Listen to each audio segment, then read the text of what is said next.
Aku pernah dipukul sama bapakku sampai tulang rusuknya patah.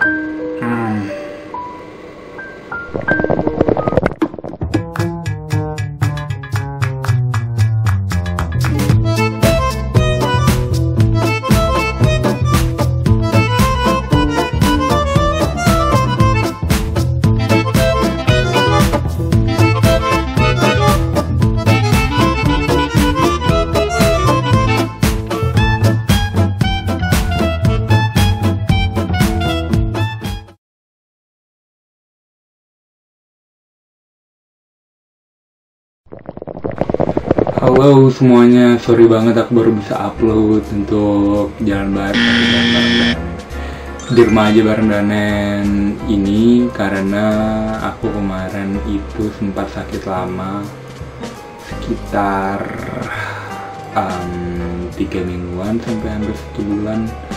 Tapi sekarang aku udah sehat dan aku udah bisa balik lagi ke YouTube.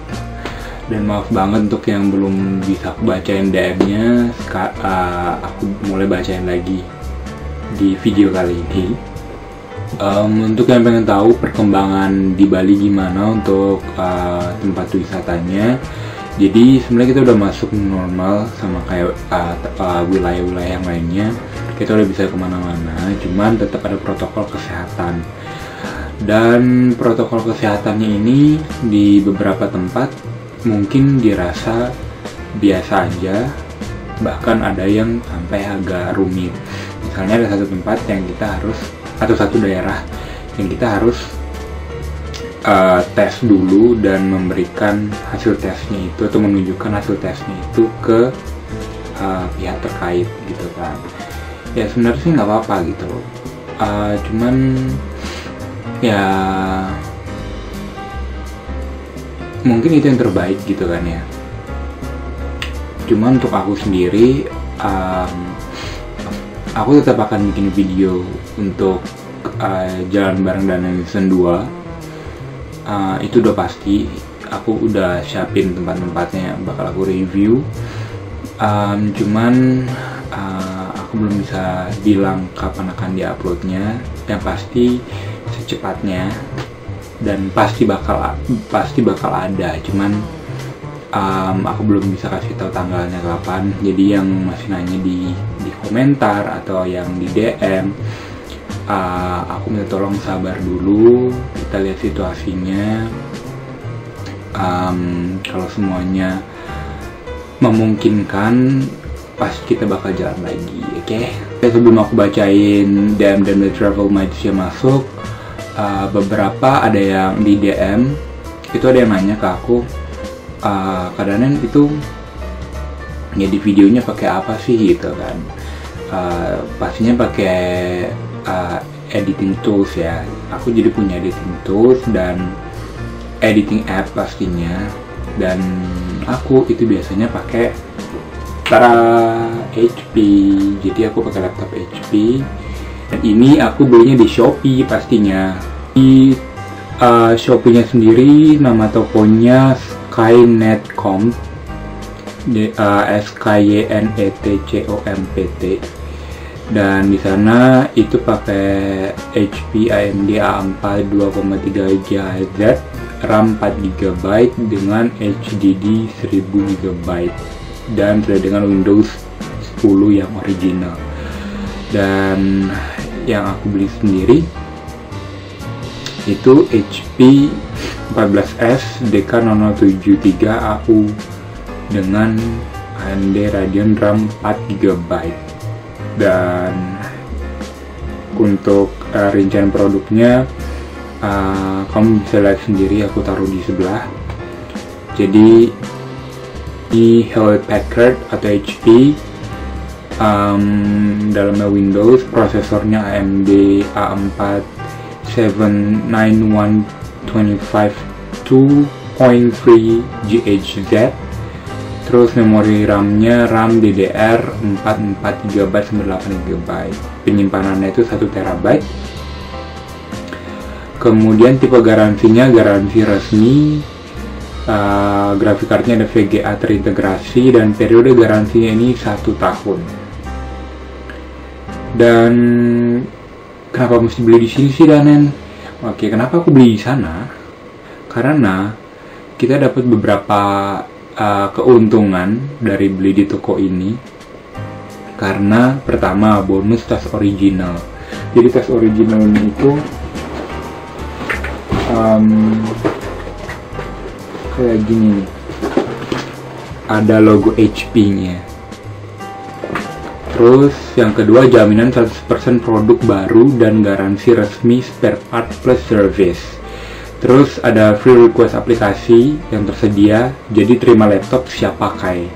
Jadi kamu gak perlu pusing-pusing, aku mesti mau ngedit, perlu aplikasi apa aja nih. Kamu tinggal ngomong sama penjualnya, mas saya mau ngedit dengan aplikasi bla bla bla bla, apa yang kamu perlukan, apa yang kamu bisa kuasai, kamu tinggal ngomong sama mereka dan mereka bakal install itu semua dan kamu siap pakai itu laptop.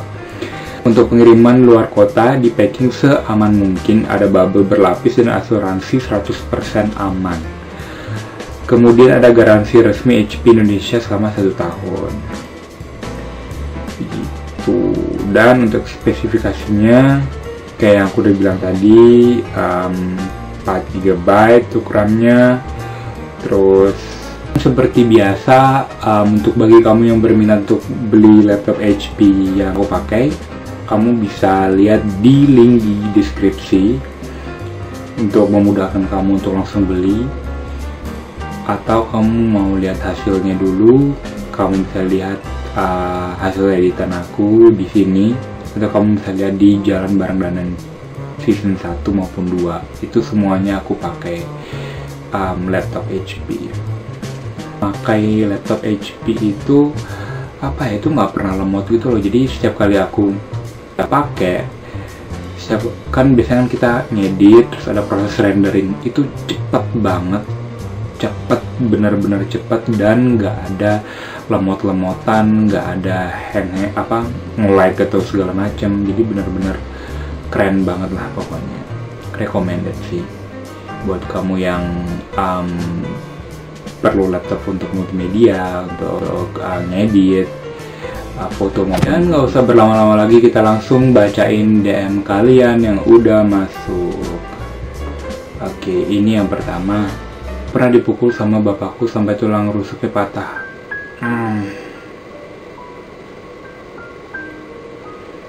Sekarang aku kabur dari rumah karena udah nggak tahan dipukulin bapak. Aku sekarang jadi full time travel blogger. Doain aku ya mas. Wow, keren. Ya aku doain kita sama-sama membahas tentang traveling. Aku doain semoga kamu di sana baik-baik aja dan hidup kamu lebih baik.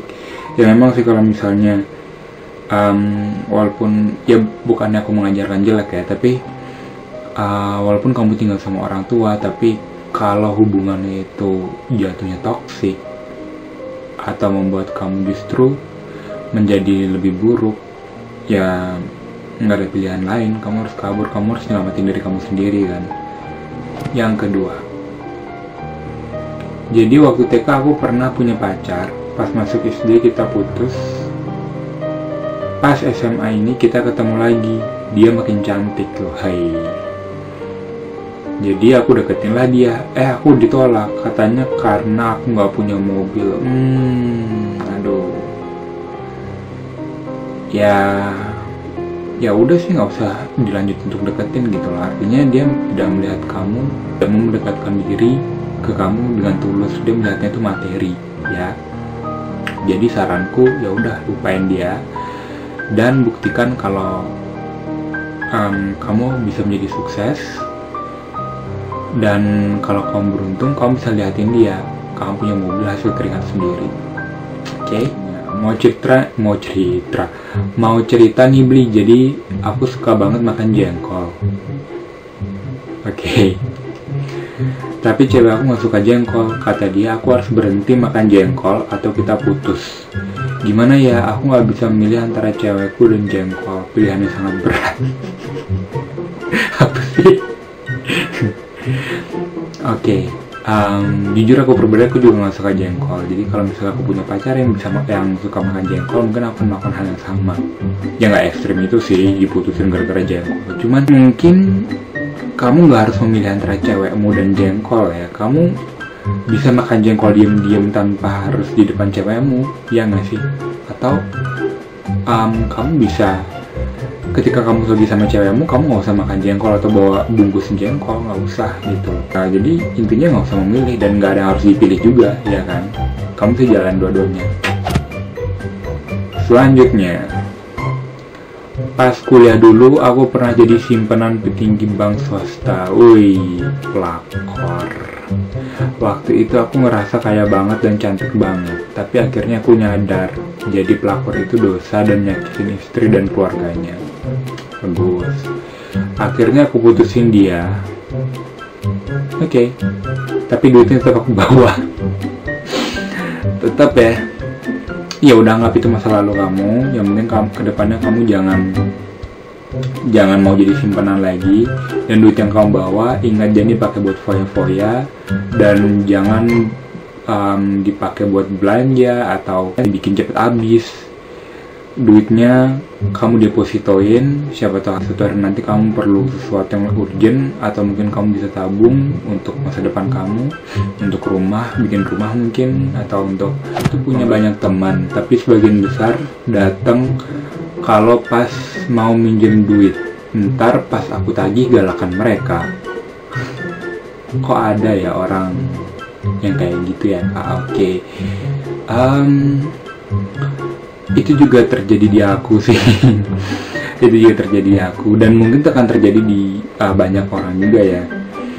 Kalau aku sih menyikapinya biasanya lebih baik kita cerewet di depan, atau galakan di depan, atau berantem di depan, karena yang kita singgung ini kan masalah uang. Uang itu sensitif ya kan. Ya, jangan sampai hubungan pertemanan kita menjadi putus cuma gara-gara uang gitu kan ya. Jadi kalau menurut aku ya, kalau menurut kamu nggak bisa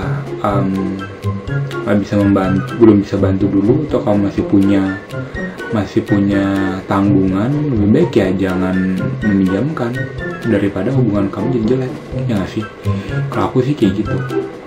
Sejak bertemu banyak orang yang kalau aku tagih galakan mereka gitu kan ya. Kalau aku sih kayak gitu. Tapi kalau misalnya sekalinya kamu minjemin, itu artinya uang yang kamu pinjemin itu adalah uang hilang sebenarnya gitu loh. Nggak ada jaminan uang itu bakal balik gitu loh. Kecuali kalau orangnya tahu diri ya, dia bakal balikin tepat waktu, atau bahkan sebelum waktu yang ditentukan dia udah balikin. Nah itu oke. Pertemanan kayak gitu harus dipertahankan. Tapi kalau misalnya dia balikinnya molor, terus pas bahkan kadang ada yang lupa, terus pas kita tagih digalakan dia gitu ya, ya udah kita serelain, mau gimana lagi, ya nggak sih? Gitu sih menurutku. Tuh anak pertama dari 5 bersaudara, tapi kok aku ngerasa beda ya dari adik-adik yang lain. Perlakuan orang tuaku juga ke mereka berbeda-beda, lebih spesial. Aku ngerasa bukan bagian dari mereka. Oke. Aku nggak tahu sih setiap keluarga gimana ya kan ya, apalagi keluarga kamu gitu kan. Cuman aku percaya orang tua itu lebih memahami anak-anaknya. Orang tua itu lebih memahami kelebihan dan kekurangan anak-anaknya, karena yang melahirkan anak-anaknya kan mereka gitu kan. Cuman terkadang kita salah menafsirkan ketika bapak atau ibu kita memperlakukan berbeda dengan saudara kita, kakak kita atau adik kita. Mungkin misalnya ada ibu yang nyuruh anaknya, anak pertama itu belanja terus di warung, anak kedua tuh nggak pernah disuruh belanja ke warung, tapi anak kedua disuruh bersihin rumah atau nyuci piring ya, karena memang keahliannya dia itu beberes gitu. Sedangkan anak pertama beberes ini nggak bagus, tapi keahliannya dia berbelanja, nawar, itu dia pinter banget gitu loh. Jadi ya kalau menurut aku sih jangan negatif thinking dulu sama orang tua, apalagi itu orang tua kita harus pahami ya, terlepas dari kita harus menghormati orang tua ya nggak sih. Ya bicarakan baik-baik sama orang tua. Itu penting loh membicarakan hal seperti itu ke orang tua, karena kalau nggak dibicarakan, dipendem terus, itu akan menjadi hal-hal yang nggak penting tuh dipikirin gitu loh. Padahal itu orang tua kita gitu loh. Kita bisa berbicara apa aja kan ke orang tua kita. Oke, kayaknya itu aja untuk episode kali ini. Makasih banget yang udah sharing. Tetap di rumah aja. Kalau masih merasa nggak enak badan, jangan kemana-mana dulu. Terus tetap pakai masker, tetap pakai hand sanitizer. Oke? Stay safe.